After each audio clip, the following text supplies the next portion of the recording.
everybody. So the weather's getting colder now, which means it's chili time, at least according to me. So today I'm going to show you how I make chili, which my wife really enjoys. So first off, chili, what would chili be without chili beans? So we've got over here our beans. I'm going to be using two different types. And then for a sauce, I'm going to use the traditional spaghetti sauce. I use that. And that'll make it a nice soupy when I put those two together. Of course, for me, I have to have meat in my chili. So I'm going to be using half of a 2-pound piece of hamburger. So we'll be using 1 pound. And then we'll be seasoning it with our chili powder. And the secret ingredient, in my opinion, is a little bit of cumin.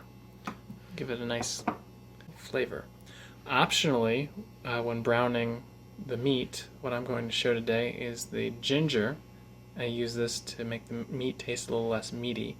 And of course, my wife just has to have cilantro, so I'll be adding a little bit of that on top. Alright, let's get started. So, let's see if I remember how to cut ginger root.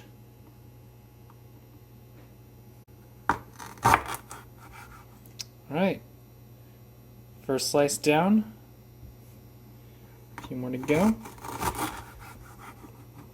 I really like using ginger for this. My wife turned me onto this because my wife dislikes the meaty taste, and I agree that ginger really helps cut that down. So, alright, so I'm going to get the heat on here, and while this is heating up, I'm going to put my ginger in here. So while this is heating up, I'm going to go ahead and get the meat in here. And this has oil in it, so it'll help everything along. I don't need to add any oil to the pan since all of the, well, I said oil, but what I actually mean is fat. And I'll put the rest of it on this. So there's not much to say about browning the meat. It's just what you'd imagine. The pan is really hot, and the meat's here, and it will brown where the meat is touching the pan. You can hear that beautiful simmer. Meat heating up. And at this point my goal is to simply move the meat around so that it doesn't burn, doesn't overcook in one place and burn.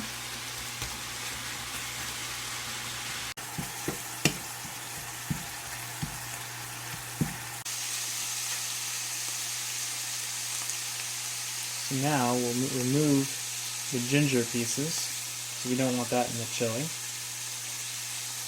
You can use a spoon, chopsticks, or some people use a fork, I suppose.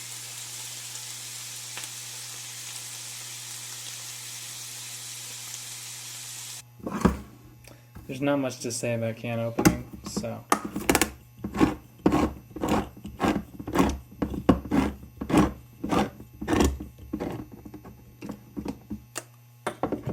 Alright, first up I'm going to put the sauce in. A little water.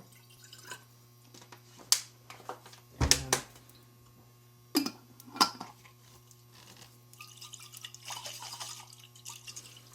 it's going to help me get a little more of that. Right, and then I'm going to put my can in. I've got some chili sauce in here, of course. But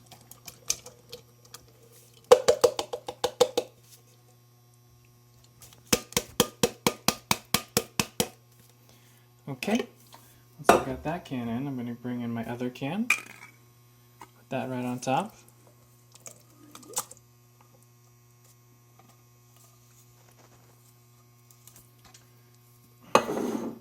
I'm going to be using 1/2 of a tablespoon of my chili powder, and I'm going to be using 1/2 of a teaspoon of my cumin.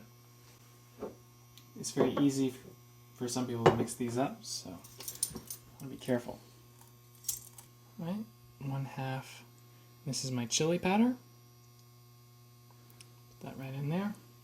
And I'm using 1/2 teaspoon like cumin.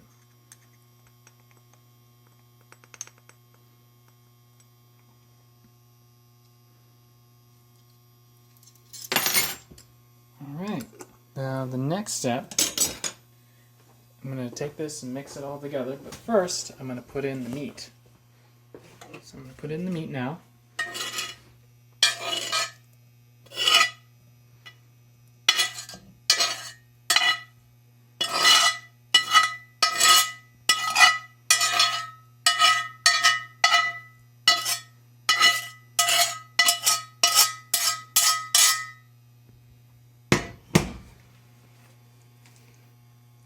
The meat's already been browned, so we're good there. But right now I just want to mix it together, warm everything up, and once everything is thoroughly mixed, I'll let it come to a boil. I'll let it boil for about a minute, and then I believe it will be good to serve.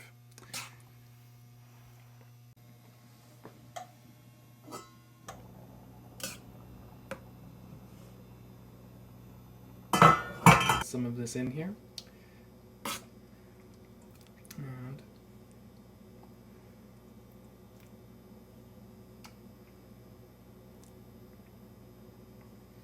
go.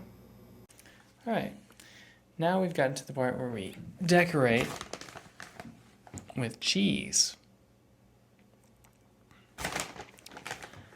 Personally, I think cheese on top of chili is great. And because the chili is warm, we get to watch the cheese melt right in. Oh, and a little bit of cilantro as well.